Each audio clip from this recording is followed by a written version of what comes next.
Hi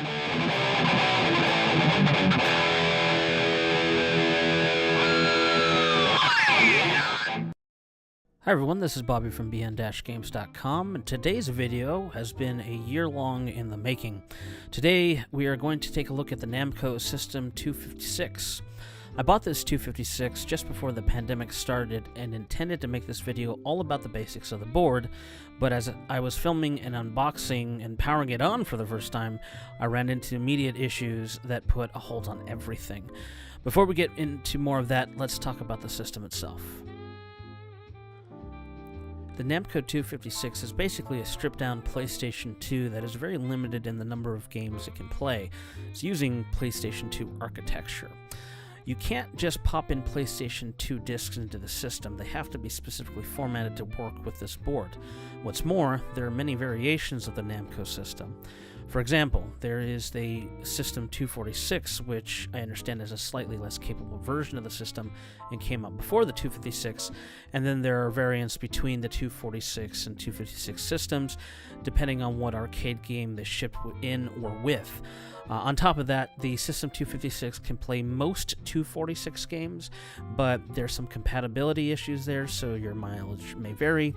My particular board is fairly bare bones with the built-in Ethernet jack and memory card reader. Namco system games come in two flavors, DVD disc variants and hard drive variants, and both require the correct memory card with the decryption key to be inserted into memory card slot 1 for the games to boot. This arcade lot came with several DVD-based Gundam games and one hard drive-based Gundam game. The Namco system requires this external JAMA PCB kit to connect video, audio, and controls through your cabinet's JAMA harness. This PCB kit also came with the kick harness for buttons 4, 5, and 6, but I had to wire those into my cabinet separately.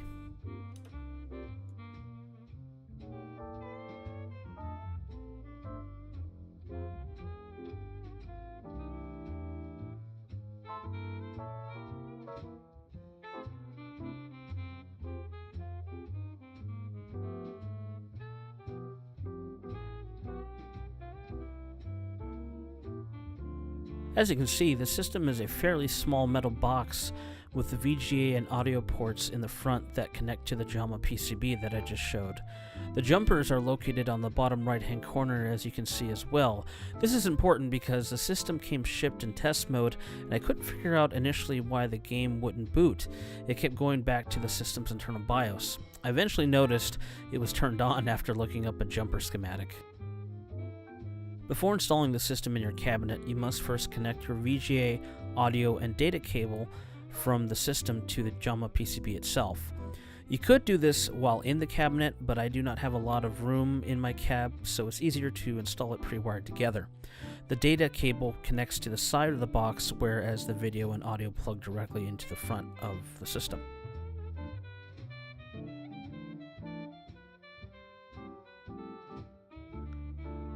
Now at this point, I was planning on installing the box into my Adams Wave cabinet, which can display 31 kHz, but this is where I ran into some issues. After powering on the system for the first time, I found that the DVD-ROM drive would not open, or not very easily. I suspect it was damaged in shipping as it had come from Japan. I could not get any of the DVD-based games to load even after getting the drive open, so I moved on to installing the hard drive-based game to see if the system itself was working. Hard drive-based games require you open the case of the system, unscrew and remove the DVD drive, and then replace it with the hard drive containing the game you want to play. In this case, we are installing Gundam Cross Gundam next, which was the last update to this particular Gundam game series before it turned into the Gundam Versus series. This is actually the game I wanted the Namco 256 for, particularly that and Soul Calibur 2, which I don't currently have yet, but am looking to purchase at some point.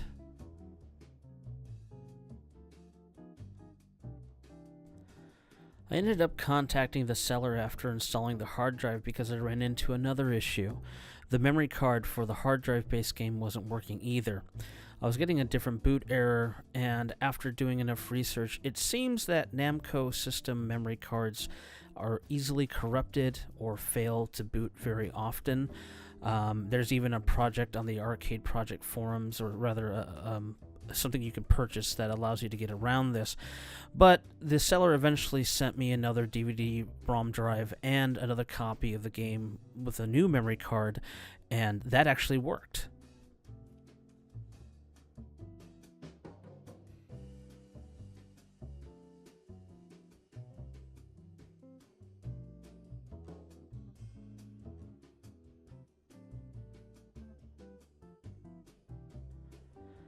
I had actually stopped filming at this point because after reassembling the system and it failing to boot the game, it took months and months to receive the replacements I had talked about. This was primarily due to COVID and limited shipping being available from Japan.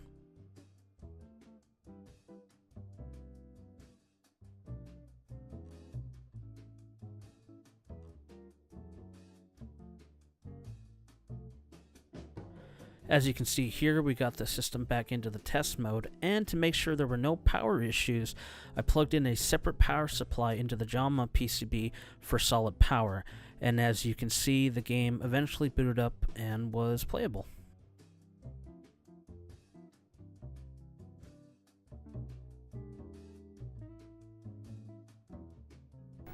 Okay, so you may have caught that I said was playable. The problem is, this particular cabinet's monitor is on the fritz. Now, it's working right now, it's booting right now, but I guarantee you, after about 5 minutes, it'll start scrambling the screen. There's something wrong with the caps, and I'm going to have to take the board out and probably have it serviced. It's playing right now, it played a little while ago, and I can't determine when it starts messing up. It seems to be random. You know, I had it on once for 4 or 5 hours with no problem, and even earlier today as I'm editing this video, it only lasted about 10 minutes, and I think that's maybe after it heated up. I can't say for sure, but the game itself works.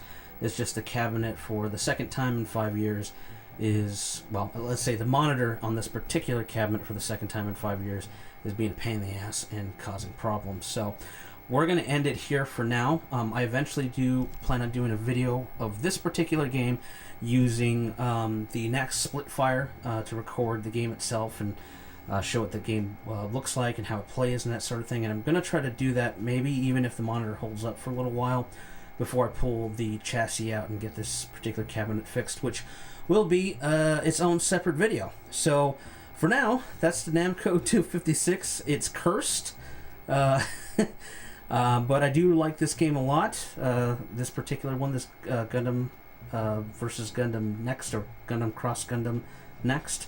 And hope to have that more on the channel soon. So if you have any questions, please put them below, and please subscribe and let me know what you think. Thank you.